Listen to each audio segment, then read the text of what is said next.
Back here, first things first, with Chris Broussard. All right, Broussard, good morning. With the Lakers locked in at 7, we now have a matchup to preview. Lakers, Suns, round 1, here we go. For the Suns, a wealth of advantages, I'll call it that. They got youth, they've got Chris Paul, and they've got the regular season edge over the Lakers. But the Lakers are the defending champs, and the Lakers have one guy, and his name is LeBron James. So, Chris Broussard, do the Suns even have a chance in this series? No. This can be a short segment. Okay. I'm sorry, Brandon. Wow. Right. Look. Wow. Look, the Phoenix Suns, congratulations. They had a terrific year. Monty Williams, he was my vote for Coach of the Year. I do think he'll win it. It's well-deserved. Chris Paul, I had him third in my MVP race. He'll finish in the top 5, I think. Well-deserved. Devin Booker joined Chris Paul on one of my All-NBA teams. So, wonderful year for the Phoenix Suns. They've been a great franchise historically. It's great to have them back in the playoffs. But they are going home quick, fast, and in a hurry. Period. And the main thing, one of the main things is experience. Now, I'm assuming, of course, LeBron and AD play every game. If LeBron and AD play every game, there is no way Phoenix is beating them. Don't give no disclaimers. Booker, DeAndre Ayton. Well, yeah, okay, if LeBron gets hurt in game 1, doesn't play the rest of the series, sure, Phoenix could win. We don't know. Right? That's been a story all year. That's been a story all year. We don't know what we're going to get from the Lakers. I'll leave that caveat for you. Mikal Bridges, DeAndre Ayton, Devin Booker, there is no way in their first ever playoff series they're going to stare LeBron and AD in the eyeballs and beat them? No, it's just not happening. It is not happening. And look, Chris Paul, as much as I just sang his praises, Chris Paul's had his issues in the playoffs too. Remember in 2017 against Utah, Game 7 in the first round? He could be a two-time champion if he didn't pull his hamstrings. Look, there's more than that. We remember Game 5, Russell Westbrook got him out of sorts, and Chris, just one of the clutch players of all, or at least of this era, just fell apart in the last minute.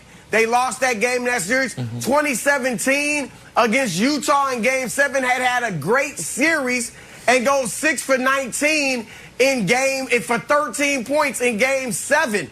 And you mentioned Houston when he was there. How about the next year?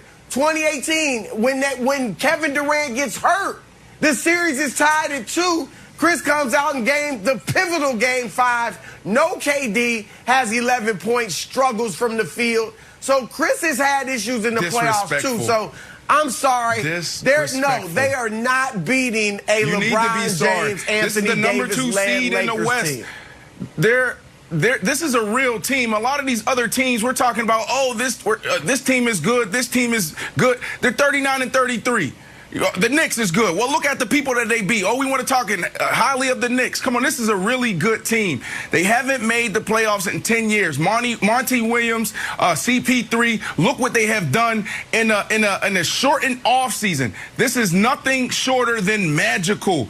Come on, man. And then when you want to talk just pure basketball, because you guys get caught up in LeBron James, AD, they're going to win. The Suns going to win, because what I've been seeing out of the Lakers, we're talking about a beat-up LeBron James. Now, look, what you said was right if LeBron James was healthy. LeBron James isn't healthy. Now, he can still impose his will on the game in other areas, as far as, like, you saw him dropping dimes. You saw him getting other people involved. You saw him making big plays down the stretch. But we need LeBron James 5-6 games in a row being able to be dominant, and we can't. I don't know we're going to see that. He is banged up. That ankle is not 100%. And then you have AD. AD was 2 for 12 in the first half. And this is the same AD that we've been seeing since the bubble. So that's the reason why. And then when you want to look at the Phoenix Suns, Chris and Nick, here's the deal. It comes down to defense, and it comes down to being efficient with the ball. We know who they are on defense. They're a really good defense. The same defense that you saw the Warriors play, that's what you're going to get out of this team. And on the offensive side, the reason why the Warriors lost is because of turnovers. They don't turn the ball over. Right. Steve E3, we keep talking about being high basketball IQ. He's right up there with LeBron James. It's not even farther. That's right. Then listen, well, I think almost everything Brandon said right cute. as far as what the Suns do well. That was cute. And I'm going to say this. Here's where. Cute. Hold on. I want to That's give Brandon credit for something here. Because there are going to be a lot of people on television today that hedge. And what they do is they give Phoenix a ton of praise and then be like, I think they can give the Lakers a really tough series. I think it can go 7. But then at the end, they're going to pick the Lakers. And so Brandon said a few months ago he thought the Suns were legitimate championship threats, and he thought the Lakers were vulnerable, and he's sticking with it. I think the Suns are the second best team in the West.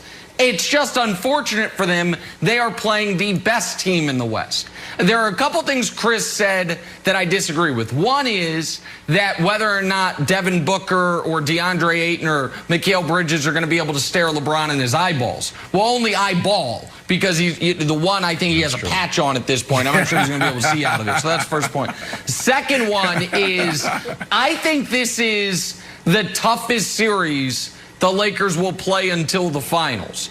I also think the Suns' rest plus what the Lakers just playing night before last gives the Suns a massive edge in Game 1.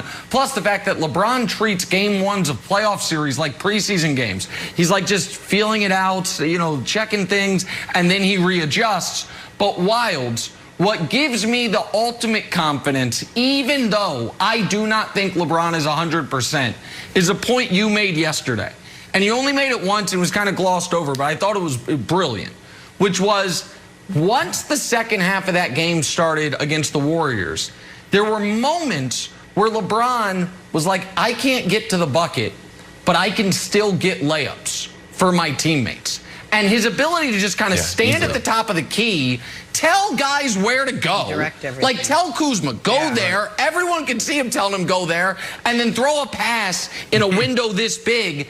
He's absolutely going to be able to do that against the Suns. Because while the Suns, pardon me, are a good defensive team, they have no one to guard LeBron and then also guard other guys. They don't have a Draymond, and DeAndre Ayton's going to get lost a bit trying to protect the rim. So I think this is a 6-game series. I think Phoenix takes Game 1 and then takes Game 4 or 5, but I think the Lakers win it. Yeah, it's funny about the LeBron style of play. That game against the Warriors was the first time I said, oh, I could see LeBron playing till he's 40.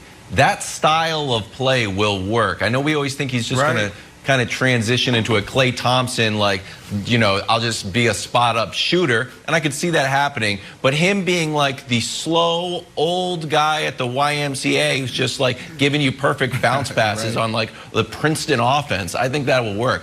Hey, Broussard, I want to dig into the experience stuff that you were talking about, because I don't know how it manifests. Because I think in the playoff experience, it's certainly valid, but it's like usually those young teams are the road team. And it's odd that the young team is the 2 seed. So they'll have home court advantage throughout the playoffs. And then it's like, all right, well, they lack sort of like the pace of play changes. All right, well, Chris Paul's in charge of that, and he's got a ton of playoff experience. And then it's like, all right, there's a little je ne sais quoi, there's a little like toughness. Well, then you got Monty Williams and Jay Crowder, who has a ton of playoff experience. So how do you think playoff experience will actually manifest and hurt the Suns? I'm not saying Devin Booker's going to shoot 30%, but I am saying he won't be the LeBron James. And look, the playoffs are completely different. Now, this might be the one thing that could help is that the arenas won't be completely full. But the atmosphere when it comes to the playoffs is totally different. The stakes are much higher, and that gets to guys. Brandon knows what I'm talking about. It is just a different atmosphere when this is the series, and you got to go home if you lose. And it's hard to explain, and Chris can talk to Devin, talk to DeAndre about it, and that'll help. But until they get out on that floor and play in the playoffs, they won't understand what it's like. I do agree with Nick that I think they're going down in 5. but their best chance of winning a game is in game one. The Lakers may be a little bit spent. They obviously had a big emotional game against Golden State. So this is a game that's in Phoenix. Golden State, the Warriors. They can sneak this. Oh, they're they can spent. sneak No, I'm this cutting game. you off right now. No, but I'm cutting you off sneak right now. this game. They're spent. I'm they're not saying they spent will. because This is they their just best played chance. a tough emotional game against the Warriors, and the Warriors may not even make the playoffs tonight. no. Please. Okay. No, I can vouch for Nick, who I've been hearing him say this for years. How does that go against what I said? I'll tell you how I believe in Nick after this. Round one of the playoffs getting underway tomorrow. Jenna. Nick's got his official playoff picks on the other side. You don't want to miss it.